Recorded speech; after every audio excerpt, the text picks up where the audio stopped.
Hi, everyone. I am trying to figure some of these things out myself, so bear with me. But we'll go ahead and wait for a few more minutes and get some more people on board, and then we will go ahead and get started.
Okay, we'll go ahead and get started just because I don't want to take up so much of your time, but I'm thinking that this will be probably about 45 minutes to an hour just to give you a little bit more of an idea of time-wise for y'all's schedule. And I'm going to go ahead and start a quick screen share while I give you some information about myself, and we are able to talk through some of our thoughts and ideas today. So my name is Amanda Horvath, Ph.D. It's kind of weird for me to say doctor, even at the beginning of my name still, a year after I've graduated. So it takes me a minute to get used to that. But I'm really excited to talk a little bit about recruitment today and then also share some information with you, not only about my experience, but about the research that I was able to conduct throughout my doctoral journey overall. So I will let you know that I am originally from New York, and never ever thought after I completed my master's degree that I would go back to school. My professional career was pretty much in residence life. And all of my volunteering was with my own sorority, which I have absolutely loved and adored my experience. But it's been really great to get out and about into the world and share some new experiences with different groups and organizations, of which I hope some of you are a part of also. So I'm excited to be able to share some information with you today. And I will share that my story really starts with making the decision to go back to school and start my PhD program. I, again, never thought that I would do that. And then when I finally made the decision, I decided to go to Louisiana State University, go Tigers, and had a really, really great experience there. The team that was there that helped me along my journey was absolutely fabulous. And I felt like I had a really great dissertation team to kind of walk me through a lot of the questions that I had along the way also. So when I decided to really start, they tell you you should kind of date your topic for a while and then not really marry it until you are 100% settled. And I knew going into my program that I wanted to look at fraternity and sorority life specifically, and I wanted to spend some time really managing a little bit more with recruitment, what that looked like, specifically for sororities, but some of that information also applies to fraternities and specifically NPC groups. But I did get the opportunity to work with some different fraternities out there also. So when I did decide to look a little bit more at recruitment, it was based on my own experiences working with some smaller chapters that really struggled in the area of recruitment and did not get results that they wanted to see pretty frequently year after year.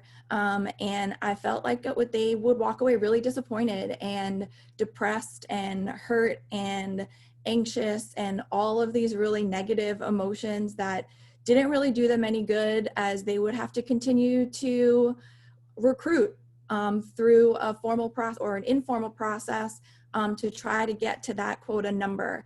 And this is specifically just talking about the formal recruitment process. But even still going through an informal process, they really struggled with their confidence levels and what that looked like for them. And I would feel really, really bad for them. I worked with a chapter once that, you know, during their during their formal process, and we had a consultant on the ground at that time that the chapter came back and they didn't match with anybody. They had no new members to celebrate with. Their bid day did not go as planned. They had this huge box of t-shirts to give out to everybody. Their house was decorated beautifully and they had nobody to celebrate with. So they were really heartbroken and disappointed. So I wanted to be able to try to continue the work in recruitment to see what happens during that time. Why does this information happen the way that why do these experiences happen for these women? So I started to look a little bit more into confidence overall in the recruitment process and talking to women about what that would or would not look like for them before, during, and after their recruitment, their formal recruitment process.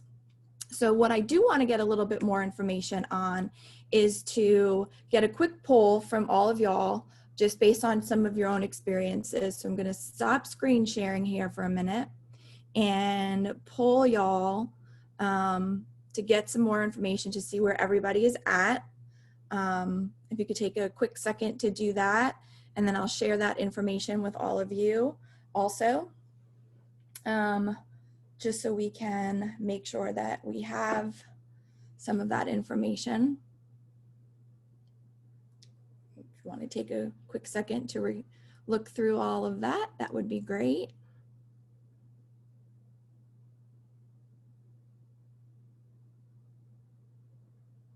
Okay, see some yes, definitely for number 1 coming in, kind of a good mix for number 2 and number 3. Are you working with chapters that struggle with their confidence during the recruitment season? So ending that poll, I'll share those results with you. And as you can see, most of y'all have encountered organizations that continue to not met quota or struggle in the area of recruitment. A good mix say that the release figure method feel as though they don't actually get to select their own members. I'm going to talk about that also a little bit. And then if you've worked with chapters or organizations that struggle with their confidence during recruitment season, definitely yes. 1, sometimes. 2, only during formal recruitment, and then never. So good mix of experiences out there. So that's really good to see also. So moving along, we are going to see if we can go back to this PowerPoint that keynote that I have for y'all to continue to share some information with you. Let's see. Okay, so next, one of my biggest pet peeves, I would say, when we're talking about recruitment in general is the difference between recruitment and a rush period. A lot of our campuses still use the outdated terminology of rush. And I will tell you that historically that term was utilized back in the day when fraternities and sororities first started, because many of our men's and women's groups would rush to the train station when they heard that a new group of students was coming into town. Originally, a lot of the organizations started with senior members coming in and then going down to a junior class, sophomore class, and a first year class, which is really the complete opposite of the way it is today for the most part. But that rush terminology is outdated. I like to share that information because most people don't know where it comes from. A lot of our students don't know where it comes from. So when I talk about that with them, they do appreciate the fact that now they understand where that information does come from.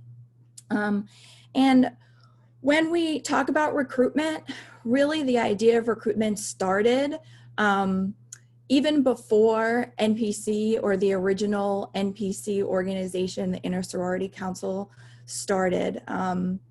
That was one of the first topics that was covered during their discussions on several member groups coming together back in the 1800s, when they first started talking about what it would look like for women to potentially switch from one group to another group.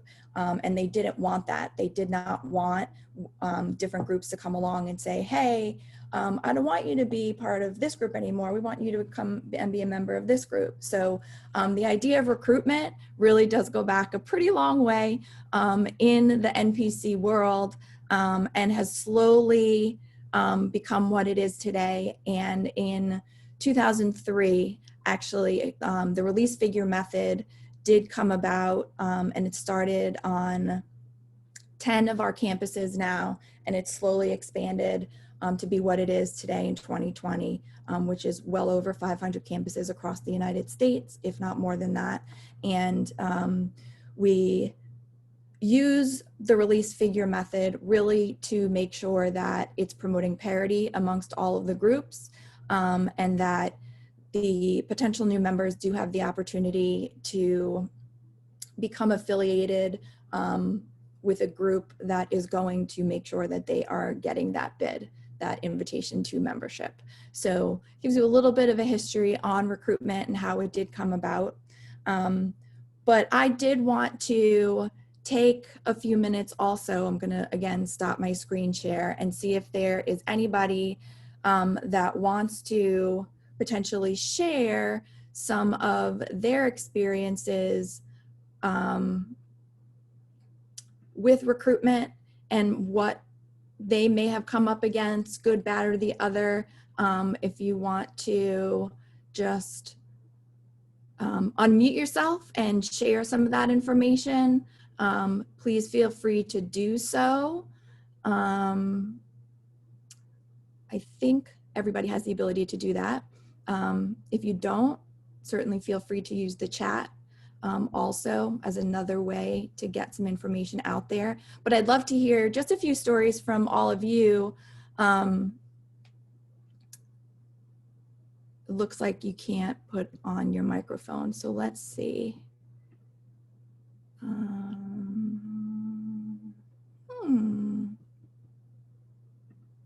I'll allow all of y'all to talk.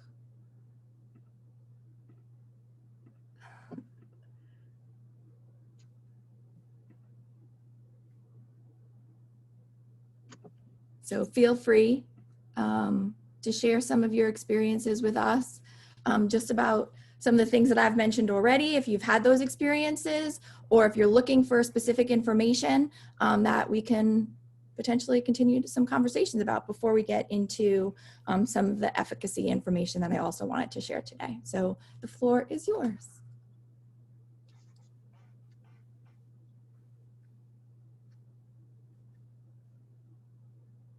All right, I can go. Hi, everyone. My name is Liz Trey, and I work at the University of Delaware. I actually have had the great opportunity to work with Mandy.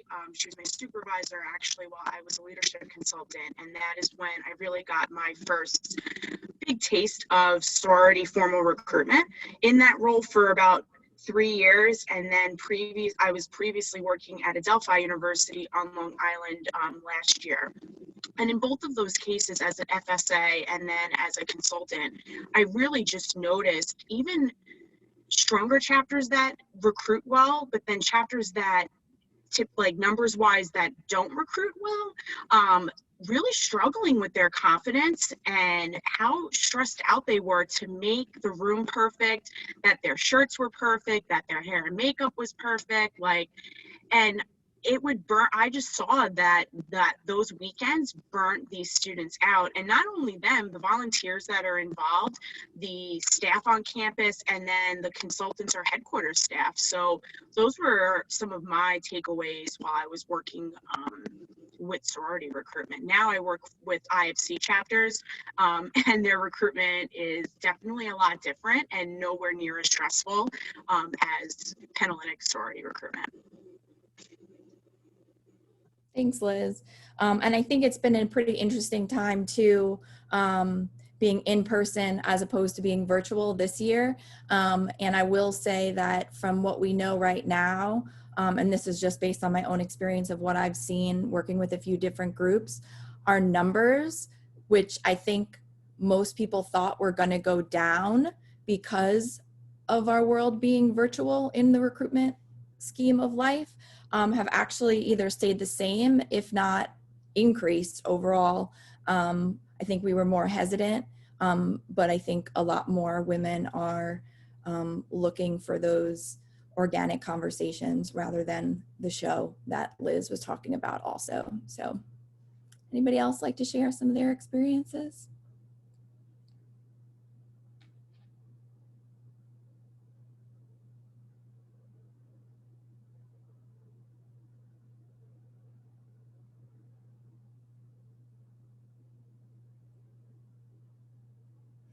And that's okay. No worries. If there's different stuff that comes up for you throughout our time together, please feel free to use the chat feature there if I can answer your questions along the way. And there'll definitely be some question and answer session at the end as well. So definitely wanted to give y'all the opportunity to share as we continue to have our conversation today. So when we think about the concept of confidence, and we're looking at what that really is for our women, there is a big difference between confidence and efficacy. And many people don't know that or understand the difference necessarily, but I will say and share that confidence for women specifically is able to help them believe that they look good going into recruitment. Their room looks perfect. They are made up, look nice. Their clothes are not wrinkled. Their jewelry is perfect. Whatever that looks like for them, they have a higher confidence level in themselves because they believe that they look okay, or that something that they can tangibly experience looks okay. Efficacy is different in that it is the thought or the ability that one has a belief in a goal that they can actually accomplish.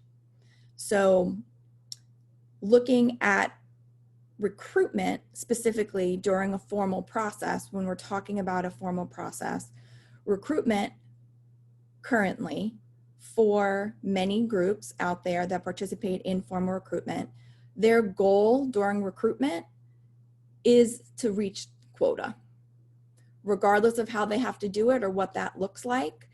In their mind, that is what they know and that is what they see. When we talk about recruitment efficacy specifically, you'll see that definition here, and it's the chapter's belief and knowledge that they can execute and produce those given attainments based on what the chapter's thoughts are. So if you have a chapter that does not necessarily believe that they are going to get to quota based on their history or what they have been told, that is going to lower their overall thought of themselves in the recruitment efficacy mindset. And trying to increase that or grow that feeling, there are several stages of development that should be occurring for those women in order to feel better about themselves in that particular area, as well as increase their level of self-efficacy in general. So as we consider that, I did want to share some information directly from, it seems like I've lost my mouse and I want to make sure that I can read everything along with y'all. So give me a second. No. Okay, well, let me exit here for a second and get this out of here. Um, One of our first women said to me that she had no idea what was going on, even after an entire week of recruitment workshops. I had no idea what to do and how unprepared I actually was. I was very overwhelmed because I'd never done it before and I didn't feel prepared. So I was just kind of hoping for the best. And these are direct quotes from my focus groups that I did for my research. And I spent time with about 75 individual women at 3 different campuses across the United States. One public, one private, and one religiously affiliated institution. And these women were the leadership of the chapters, whether they were incoming or outgoing executive board officers during the timing of when I was there for the research, but this is the information that they shared with me. So when we think about this quote in particular, it does correlate with what the first stage of efficacy is as mastery experience. And you can see it down at the bottom. Albert Bandura was the person who came up with the idea and theory of efficacy in general. And he says that mastery experiences involve acquiring the cognitive, behavioral, and self-regulatory behaviors to manage any changing circumstance. So when you think about recruitment, everything is changing along the way. Whether it's in person or virtual, we don't know who's going to show up, if they're going to come, if they're not. Are they in alphabetical order? Are they not? Are they lined up appropriately? Are they not? Are they inside the house, outside the house, inside the classroom, outside the classroom? Whatever that may look like. Were they paired with the right person? Do we sing to them correctly? Whatever that looks like for a particular chapter, those are the things that, based on what the women were sharing with me, they were more concerned about than actually being able to share their experiences within their own organization or their sorority experience in general. So to them, success in recruitment equals that high return rate and matching to quota. So every day a chapter does get their return rate back to them, and it's usually shared with an advisor and or chapter leadership where they know what their return rate looks like. I would say, based on my experience, anything above a 70% return rate is good for a chapter. And just working with a chapter recently, we thought that we had recruitment figured out this year virtually because our return rates were in the 80th percentile the entire way through. We matched a quota, but then we had 5 women that did not sign their invitation to membership. So although disheartening for the women, I feel that it did help them along the way to know that their return rate was higher than it had been in previous years. So, you know, we did go through those recruitment workshops and training for the few days before recruitment, and everything was virtual. So we were not in person, both for the training piece and the actual recruitment experience. But we did feel that it made a difference for them because we concentrated more on having pretty in-depth conversations rather than practicing over and over and over again the snaps or the claps or the door stacks and the singing and the walking around the room and the show that's put on for a potential new member coming into a house or an organization's room for the first time, or what a room may look like.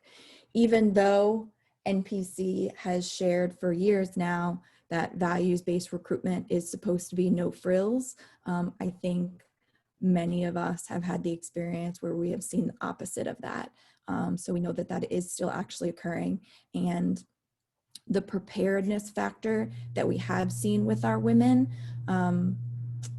doesn't really make a whole lot of difference because, as that quote said, I'll go back to it, even after an entire week of recruitment workshops, she had no idea what she was doing and felt unprepared regardless. So it doesn't necessarily work that way. And she didn't, nor did that chapter feel comfortable with their recruitment because of that. So the next level or stage of development in efficacy is, I'll share this quote with you. I don't want to say it is kind of like a competition between sororities about who can reach quota and who won't. They just think, oh, that chapter reached quota and they did better than the chapter that didn't, which may not always be the case because the girls in the chapter that reached quota may drop out after they start. It's definitely kind of seen as a success marker for recruitment. So that quote goes directly along with the second stage of development, which is vicarious experiences and role modeling. Vicarious experiences pretty much means that there is that social comparison among groups. So the women themselves know who are the more top tier versus lower tier groups on their particular campus. And it's socially constructed, honestly. It's a lot of that sidewalk chatter that the PNMs have as they're traveling in their Gamma Chi groups or recruitment counselor groups, and what that looks like for them in particular. A lot of women come in knowing or not knowing a reputation on campus of particular groups. Legacies has been a very large conversation this year because a lot of groups are actually getting rid of their legacy policies because of some of the conversations that are happening in our world and what women were able to do and not do originally when a lot of our groups were founded back in the late 1800s, early 1900s, and whether or not they had the privilege to attend college and what that looked like for them. So our women know whether or not we share numbers with them if they are seen as a low or high recruiting strength chapter. They do get that return rate, but even if a chapter does not share those return rates with the full chapter, if the chapter leadership gets that information and doesn't share it with the full chapter, what we have seen is women know and pick up on the fact that they may be seeing the same PNM faces over and over and over again when they thought that they had talked about, she may not be the best fit for us, and these are the 3 reasons why. So they know that they are inviting back the same group of women that they may not necessarily want to see back day after day. And when we talk about the vicarious experiences also, they are, even potential new members are coming in with some background knowledge, like I said, of particular groups' reputations on campuses or what they see in the media. I mean, how many times have we seen negative things portrayed in the media, but some of them are true these days.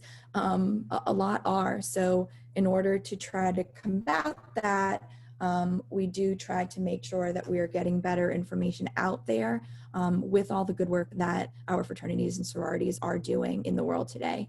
The role modeling piece comes in because our women are looking for, even as a potential new member or a new member in general to a chapter, they are looking for other women that they can look up to. So whether that is a mentor in the chapter, or if they look to another group and are saying, wow, they really look like they have all of their stuff together, it looks like we're falling apart in comparison.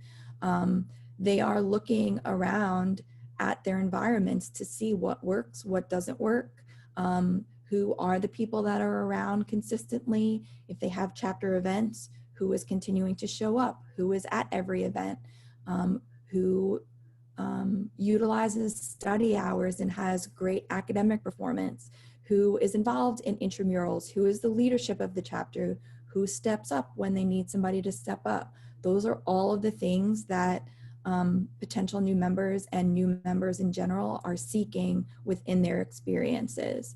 And when we talk about that aspirational modeling, they're looking for those proficient models that they can learn from and they can aspire to be.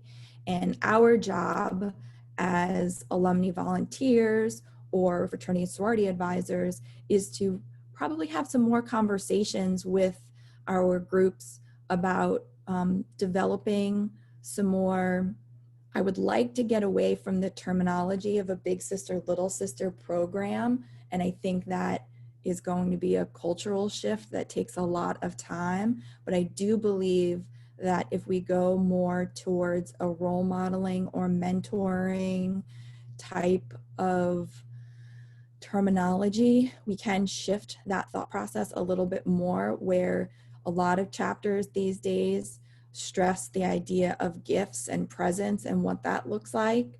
And instead, I would rather see the people that are strong performers and leaders in the chapter really stepping up to make sure that they are teaching our newer members our values, how to act, what it means to be in a particular organization, what that looks like, how we can get better and more positive information out into the world in general. So I think creating that role modeling and mentoring type experience, we have our work cut out for us, but I definitely think it is something to potentially pursue for the future, for the near future, I would say. So the next stage, and here's a quote from it again, our retention rate went up, so our advisors were telling us to be stoked. We're doing this right, so in our chapter, we are just willing to keep going versus the big Debbie Downer the next day. We tend to struggle and be really down the next day and try to figure out what we are going to do. When our numbers are up, everyone is a bit more relieved. So that goes directly to positive reinforcement, which is the third step or stage of development in efficacy, as we look to increase efficacy levels in our membership. This is a problem only because the system that we live and work in right now is strictly numbers based. The release figure method is a mathematical formula that is in conversation with release figure method specialists and fraternity and sorority advisors to make sure that we are trying to promote parity amongst all the groups. Sometimes it works, sometimes it doesn't. But that strictly numbers-based system has probably harmed more women than helped groups become the same size since 2003 when RFM was originally released. Now, I don't think we have evidence of that because I don't believe that NPC or colleges and universities have collected that information for public consumption probably. But I will say from my own experience, I will definitely let you know that knowing that a system that is strictly numbers based does pretty much harm feelings on efficacy and how women are feeling about getting to those numbers overall. And if they just have a particular number in their head, they struggle if they come in below that and feel that they just aren't as good, or their sisterhood is called into question, or they're not a good organization on campus. It can be a number of different things, but we'll talk about that in the next stage.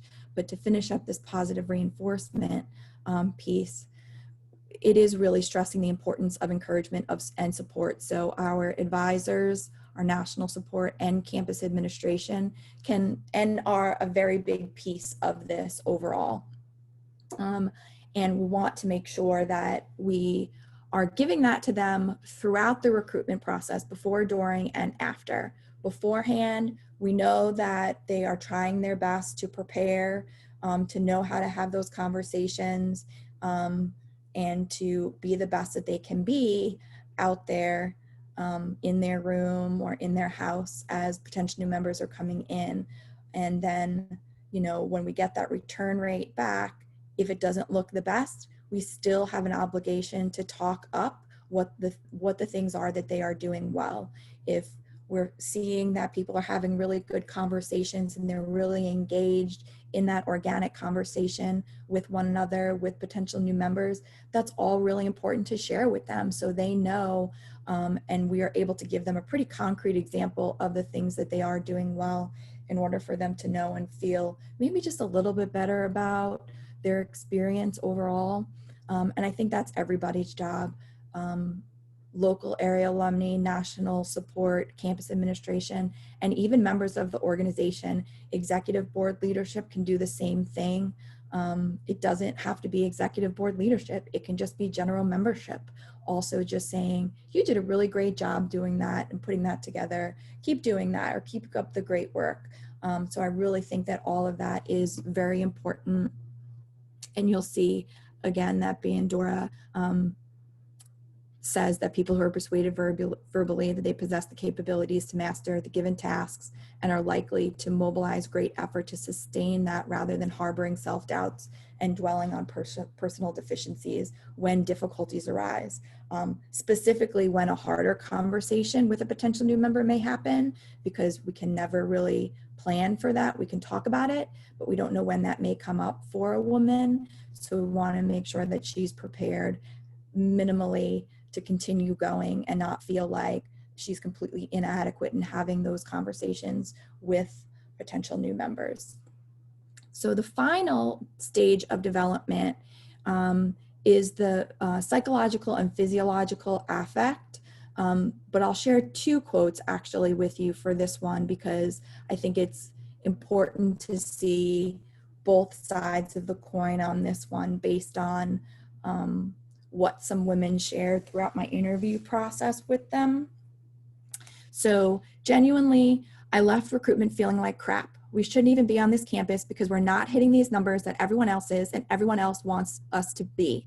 Like I said, I saw the amount of girls that picked up first and the amount of girls who wanted us versus who didn't, and it's disheartening.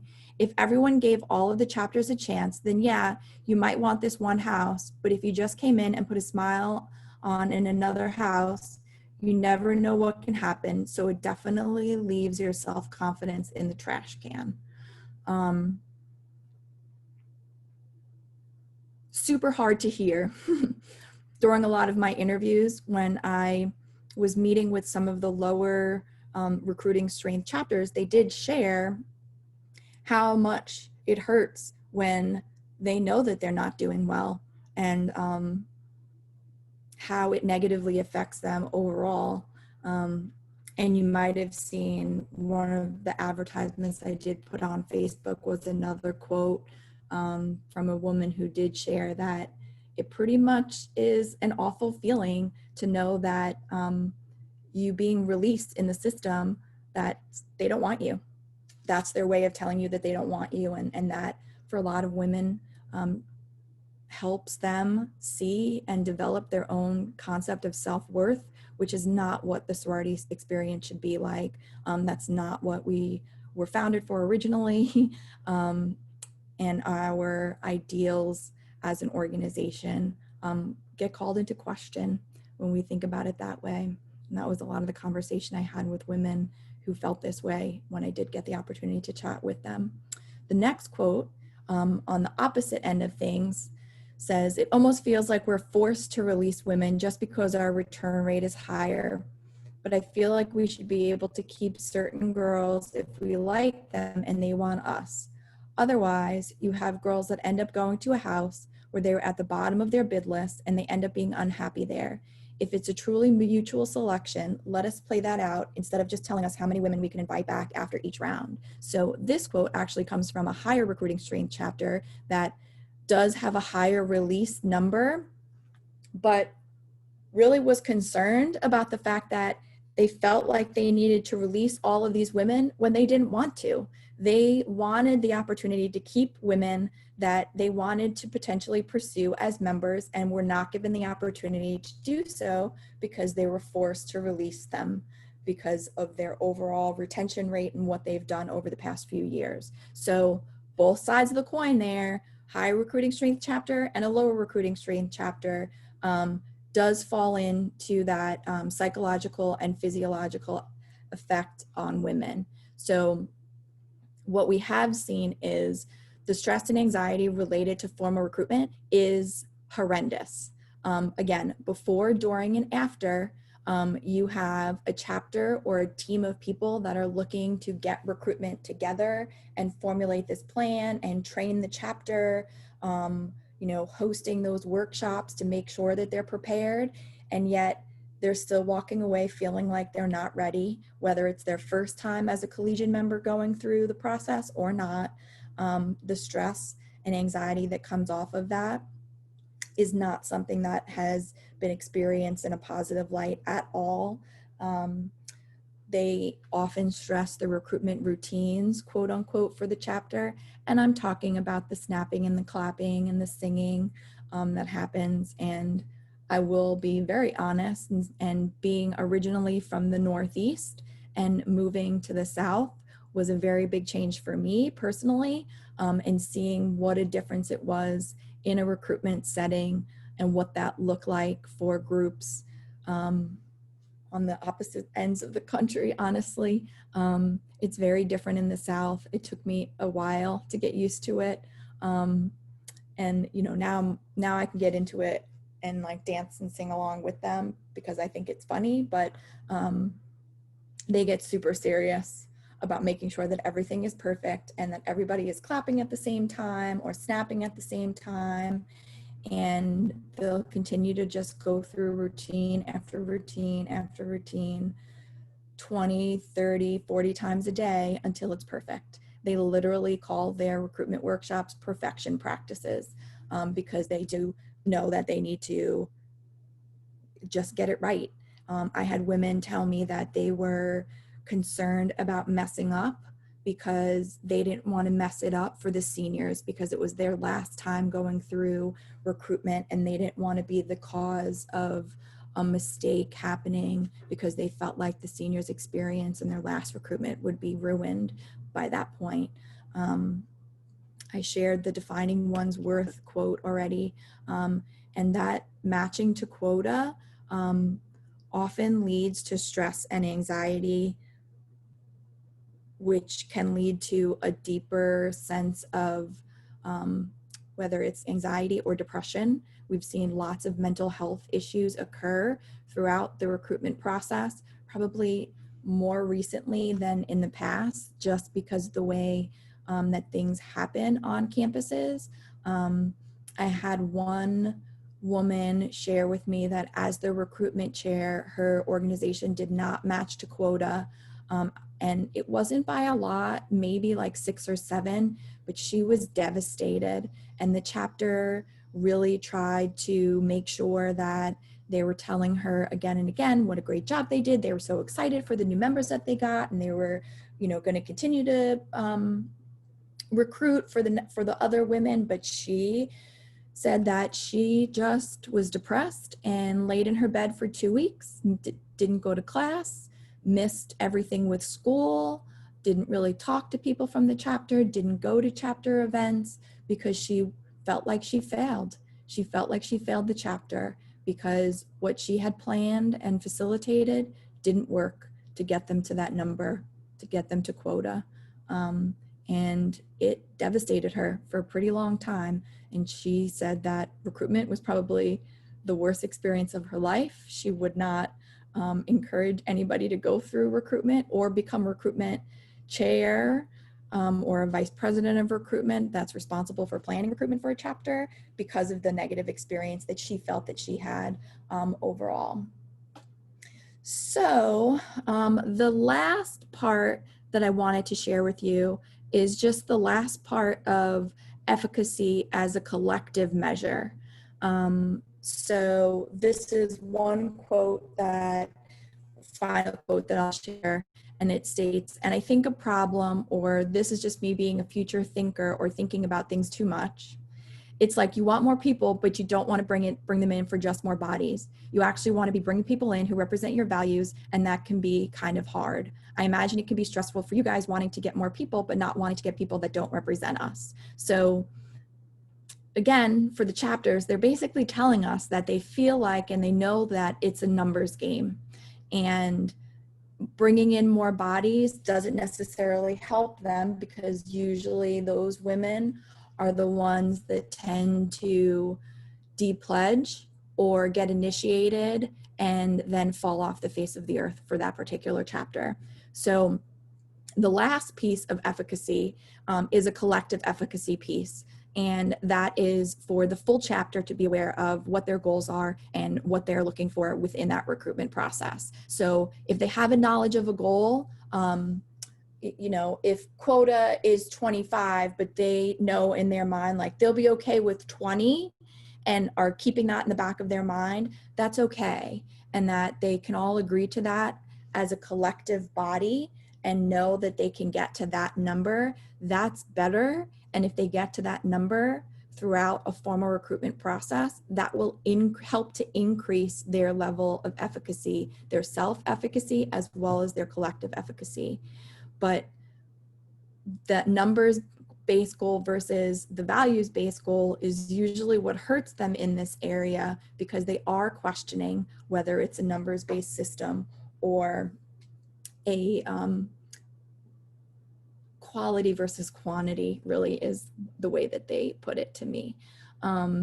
So collective efficacy affects the sense of mission and purpose of a system and the strength of a common commitment to what it seeks to achieve as its members work together to produce results in the group's resiliencies in the face of difficulties. So a lot of that is not only knowledge of a particular goal, but the trust of one another in that process. So you may have one woman that talks to the same potential new member throughout the recruitment process.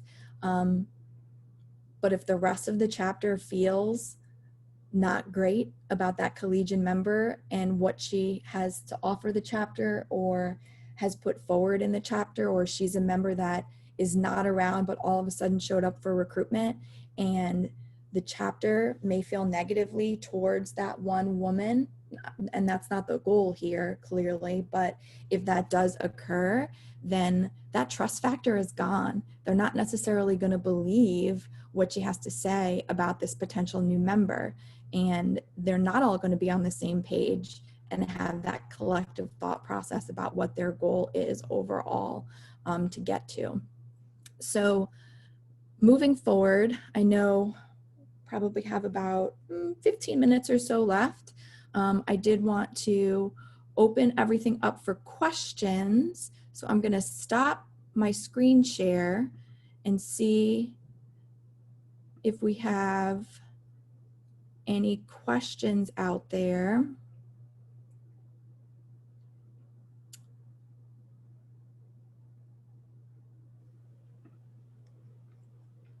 Hello, Dr. Horvat. Hi. My name is Corey White. I work at the University of North Texas. I have been working in fraternity sorority life for around 15 years.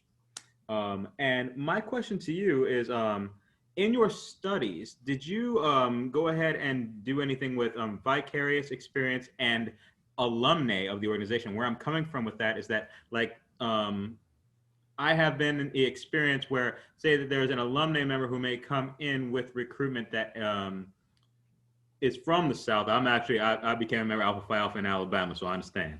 You know, like, but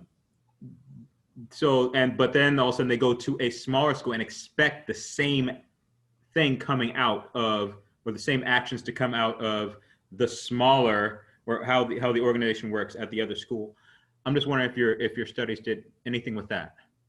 I didn't actually look at alumni in general. That was one of my future ideas for further research, because that was one.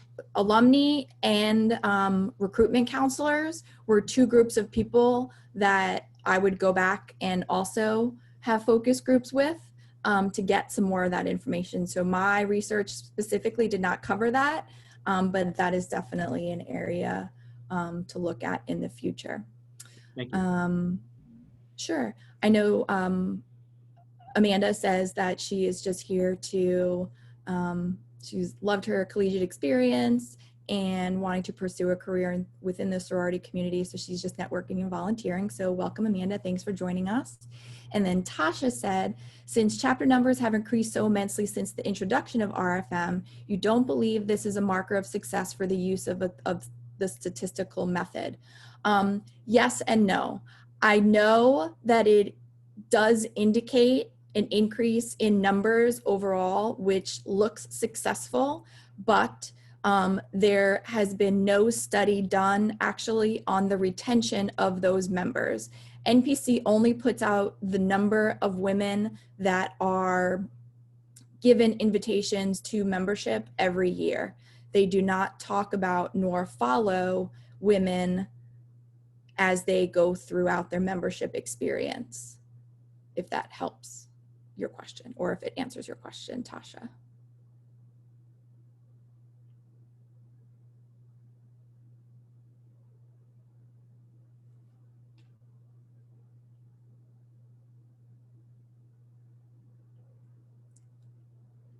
Any other thoughts? Tasha wrote, total would reflect whether or not membership is retained. Not necessarily in my mind, because unless total is followed to the T by universities and colleges and by that fraternity sorority advisor, it doesn't necessarily give you a correct number. If a total is, I'll take the campus that I working with right now, total is set at 95. The chapter that I'm working with is at 63. They are nowhere near total, but I will tell you that they have also had plenty of women suspend their membership. So where they may have started their recruitment period at 75, they had a big fall off of numbers due to suspensions of membership. So total doesn't necessarily reflect the actual number of people in a particular chapter, nor does it follow women throughout their experiences within that 4 or 5 or 6 years of college necessarily. Hello, Dr. Horvat, got another question. Sure. Actually, so another thing that I'm just wondering, has the NPC talked to universities a lot, just because of the fact exactly what your point was, that the NPC, a lot of the thing that happens, it's just a reality that it's a numbers-based type of thing. But the thing is, when it comes to the school, they're not only looking at the numbers. Yeah, they're happy with the numbers in the beginning, but they're also looking at a retention. And that seems, as a person who has worked with fraternities and sororities for such a long time, that actually seems to be just as disheartening to me, and also I can see that dishearteningness to some of the members that have been in the sororities for a number of years. Like, they'll see multiple people leave. And so I'm just wondering if the NPC has noticed that being an issue, because of the fact that, like, yes, numbers based, I equate that to fact based, but the organizations are values based. Correct. So I have a few thoughts. Number one, I am not a representative on speaking on NPC's behalf, number one. What I have seen from NPC is that there has been no study done or research conducted on retention of members for each one of the 26 member groups. Now, I believe a report is put out at their annual meeting every year in October, how many members each group does have. And usually a chart is given out to the women in attendance at those meetings.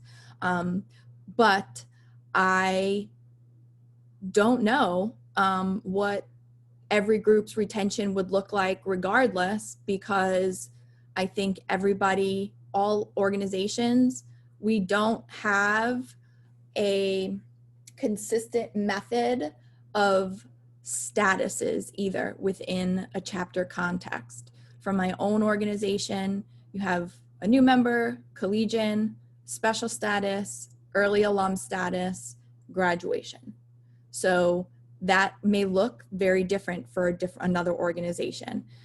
So I don't know that we could even attempt to really get a better sense of numbers overall unless there was a more common status across the board for all 26 organizations. And I don't think NBC is going to do that either, because I think that's within our sovereign rights to not have that in common. Thank you again. Does that answer your question? Yes, thank you again. Okay.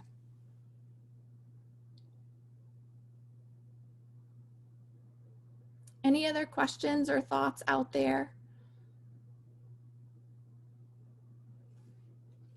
And I know some of this information is new for a lot of you, and I think it is pretty interesting for me to share it with you, because hearing, like I said, from a lot of the women that I met with, some of it is disheartening, but it does give us a lot to think about in the context of recruitment and how to help our membership really have an increased level of efficacy overall in order for them to feel better about their recruitment experiences.